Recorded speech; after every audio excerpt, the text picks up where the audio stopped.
Greetings and welcome back to Room 303, and we are now in Shakespeare's classic comedy, As You Like It.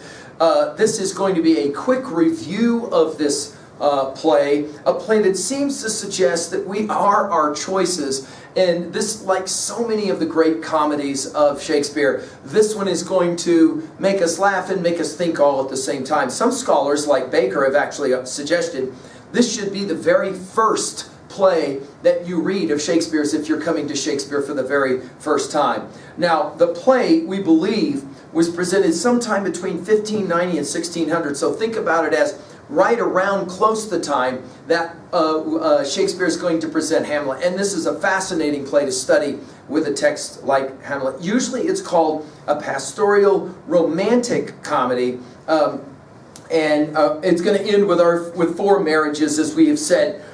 Comedies of Shakespeare are always going to end with that union. They go from chaos to union as opposed to a tragedy. Now, setting really matters here. Much like Midsummer Night's Dream, much like many of the other comedies, we're going to have a corrupt court. We're going to have the natural forests of the Ardennes. That will be in medieval France, a place where good things will happen in the woods, right? Now, there's lots and lots of moving parts in this play. It can be a little confusing at first.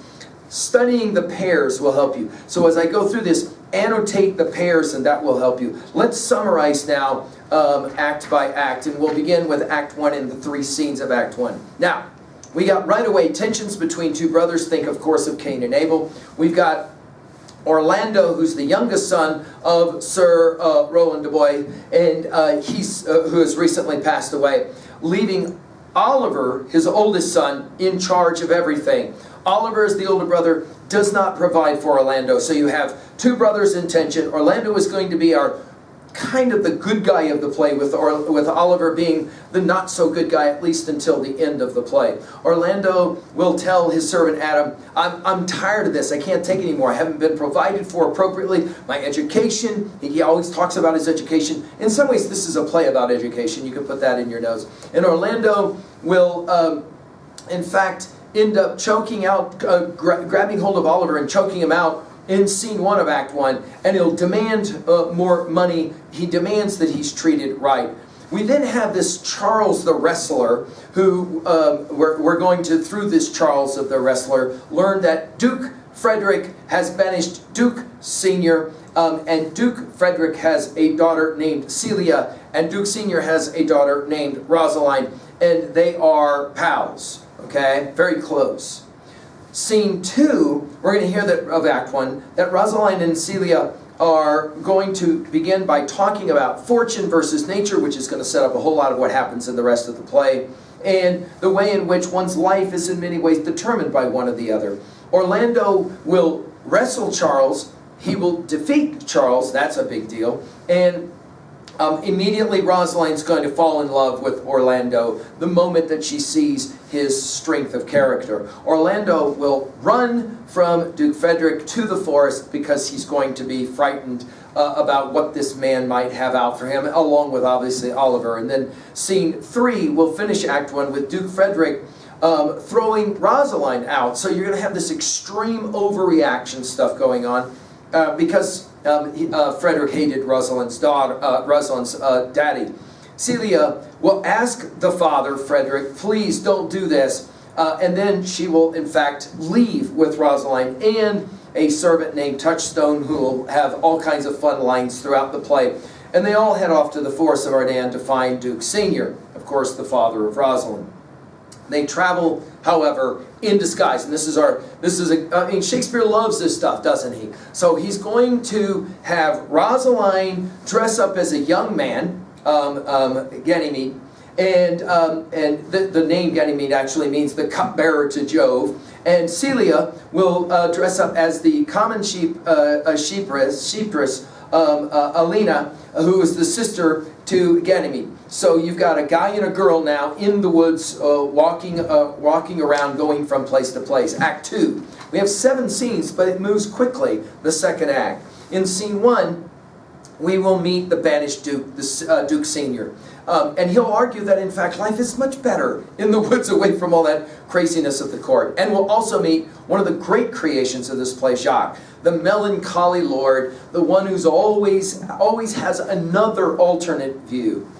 In scene 2, Frederick will learn that R and C are both gone. Rosalind and Celia are gone. And he will get Oliver to say, you need to go figure out what's going on, find your brother Orlando. And there's going to be threats involved if Oliver doesn't come back with Orlando. In scene 3, Orlando will decide, I have no choice but to escape. And he does so with his servant Adam.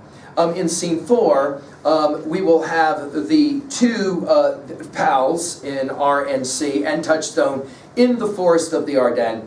And they will find some property they can purchase, and they will become shepherds as part of their ruse. Now, all of this has a certain kind of backstory to it, yes? So you've got the court and the corrupt court, and then you've got them pretending to be shepherds, but ultimately liking to be shepherds. In scene 5, we're going to get this great song from Jacques. He is the great melancholy figure of the play. He'll make fun of those who renounce wealth to live in the forest. In other words, he's going to make fun of all these people from Duke Senior on. In scene 6 of Act 2, we'll have Orlando and Adam entering the forest. Adam is exhausted and nearly starving to death. It will be Orlando that will go in search of food to show his strength of character. In scene 7, of course, 2-7 is a famous scene because Jacques is going to talk about a fool that he met in the forest, and he will have this famous exchange with Duke Senior, the 7 Ages speech, where he will say all the world is a stage. We've given a full lecture on this collection of lines at learnstrong.net if you're interested in running that to ground. Orlando will barge in, he'll draw his sword, and he will actually threaten Duke Senior, saying, I need food. But when Duke Senior realizes that he is doing this for Adam, for his servant, then it shows his strength of character, and he will in fact say to Orlando, go get your servant, come back and enjoy a meal with us. And it's at this point that we'll be reminded that in the Odyssey, we've given full lectures at learnstrong.net, you'll remember that everything always comes back to a good meal, Xenia, hospitality, and all of that. Now the third act has 5 scenes, and of course the center of the play is going to happen here in the third act. In scene 1, Frederick will tell Oliver, demand of Oliver, I need you to go find Orlando or you're going to lose all of your possessions, your property. So poor Oliver now is off looking for his bro, and obviously they're going to find each other in the woods in a very pivotal moment. In scene 2, we will have Orlando, crazy for love of Rosalind, in the forest for the first time. And you guys are going to love this, he's writing bad poetry and hanging it on trees. So he's nailing it up on trees. Shakespeare loves to play this game. You'll remember they played this game in Hamlet when he had some bad poetry being written by Hamlet to Ophelia that she shares with Polonius. We're going to have the same thing going on here. Rosalind shows up, obviously disguised as Ganymede, and will read this really bad poetry that is in fact for her. She at first doesn't realize it. Celia also reads the poems. They agree it's bad poetry. They are obviously interested in who the author is, and Celia will tell Rosalind that it is in fact Orlando. Orlando and Jacques then will enter, and they'll have a conversation where the girls are in hiding, so we got the spying thing going on. Leaving, finally, ultimately, will be Jacques and Orlando left alone on stage. Rosalind, obviously, as Ganymede, will confront Orlando, and Orlando will admit that he is the author, but he thinks he's talking to a boy, right? And to a guy. And he says, I need help. I need a remedy. And so you'll have this wonderful experience where Ganymede, actually Rosalind, the girl that he's in love with, will say, I think I can cure you. Why don't you woo is the language, woo or try to convince me the way that you would Rosalind. So we're going to have this game being played. And obviously there's all kinds of sexual subtexts that are going in here. Shakespeare loves to play that game. Scene 3 of Act 3, Touchstone now is arranged for a marriage with a girl named Audrey in the woods. So the woods is where all the loving takes place. They go back to our comments on Midsummer Night's Dream. And Jacques will convince Touchstone to hold off, don't jump in. He's always the one, the voice of reason, like, dude, why are you jumping into this crazy relationship? In scene 4 of Act 3, Rosaline then is waiting for Orlando to show up because they're going to start these wooing lessons, and she's kind of concerned that he hasn't shown up. She maybe begins to wonder if he's fickle. In scene 5, we will have another character, Silvius, who will confess his love to Phoebe, who is not interested at all in Silvius. Now, of course, all these pairs are going to end up married at the end of the play, right? And then you have Rosaline and Celia will entering disguise, and you'll have Rosaline telling Phoebe to accept Silvius. Of course, Phoebe will immediately see Ganymede, Rosaline in disguise, and will fall in love. There was this great line in 3:5, whoever loved that loved not at first sight, ? Which obviously takes us back to our study of Romeo and Juliet, yes? Act 4 will have 3 crucial scenes. First of all, in the first scene, Ganymede and Jacques will have a discussion where she actually gets the better of him, the melancholy fool, the philosopher. It's fun to look at. Orlando will arrive at Ganymede for his first lesson in love, and Ganymede's lesson on love will ultimately end up being a way for her to tease Orlando. Orlando will leave for supper with Duke Sr., and Rosaline will tell Celia how much she is totally in to Orlando. Scene 2 of 4, Jacques and some of the Duke Sr.'s men will sing this amazing song about fooling around. Coquetry is the word, where, in other words, women mess around on their men. And the argument that is made in the song is that all men have had women who mess around on them, and therefore coquetry is timeless and is born by all men, usually patiently, because they have to. Scene 3 will finish Act 4 with Ganymede reading Phoebe's love letter out loud, and in the process it's going to be hilarious. Silvius the shepherd is upset because he wants, obviously, Phoebe. Ganymede will talk with Silvius and then tell Phoebe, hey, Ganymede will never love Phoebe until Phoebe loves Silvius. So all of a sudden we're setting up the very end scene when disclosure and all of that's going to be made. Oliver shows up and he gives Ganymede a bloody handkerchief. And all of a sudden Oliver will tell a story about how he was going through the woods looking for Orlando, and that Orlando saved him, first from a snake and then from a lioness. And in the process of saving him from the lioness, Orlando was injured, his shoulder was hurt, and Orlando's kind gesture towards Oliver changes Oliver to be a new man. One of the central ideas of this entire play is the fickle nature of men, and of course women, and the way in which they can change. We change so quickly from one thing to another thing. And in this moment of a brother saving a brother, it's almost like Cain and Abel's story in reverse, right?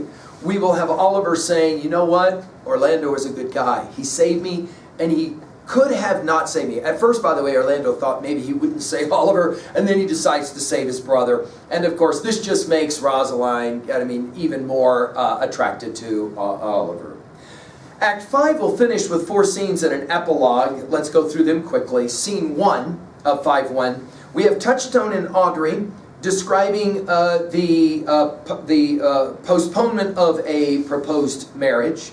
You have William showing up, who loves Audrey, and Touchstone will have fun teasing and playing around with William. In scene 2, Orlando and Oliver will show up, and all of a sudden now, Oliver's wanting to marry Elena, that is to say, Celia. Orlando will be with Ganymede, and he will say Rosaline, will say, I have a plan, I'm going to fix everything, right? In scene 3 of 5, then Touchstone will look forward to his marriage with Audrey, and in scene 4 we have the miracle of the multiple marriages. Rosaline as Ganymede, and it's a brilliant construction. I mean, Shakespeare has done something quite remarkable in this character of Rosaline. Rosaline as Ganymede will arrive and will remind everyone of all of the agreements that have been made. As you like it, you get the idea, right? So ultimately, The agreement is the Duke will allow Orlando to marry Rosaline, if Rosaline ever shows up. Phoebe will agree to marry Ganymede, unless, of course, Ganymede turns out to be somebody else, and in that regards, Phoebe will have to marry Syllabus. And of course, Rosaline and Celia will then have to sneak off into the forest so they can make their transformation, and that's exactly what they do. And they return, obviously, as Rosaline and Celia, with Hymne, the god of marriage. And now, obviously, we're going to have our penultimate scene of marriage. As we've said in other lectures on Shakespearean comedies, we always know this much ado about nothing, but Summer Night's Dream are always going to finish with more than one marriage, and in this case we got 4. Phoebe, of course, will agree to marry Sylvius after Phoebe realizes that she's been in love with not Ganymede after all. Orlando obviously gets Rosaline, the fair Rosaline. Oliver will get to have his Celia, and Touchstone will ultimately end up with Audrey. We then will have this party, and we'll hear word that Frederick was upset and on his way to do all kinds of nasties when he met a priest who convinced him that a peaceful life in the monastery was way better than this craziness of running around trying to cause all kinds of problems. And so ultimately, he will go to the monastery. Jacques, in the ultimate Shakespeare's laughing out loud as he does this ending, Jacques will himself, the great melancholy philosopher, will himself decide, you know what, I'm going to go to the monastery too. And we finish with an epilogue where Rosaline will have the final words. She says that she will not beg the audience's approval, but that as you like it, you can interpret the play as you so are inclined. The play has this amazing ability to point out how humans have to be loved and laughed at the same time. I hope that your study of the play will bring you much laughter as well. Thank you.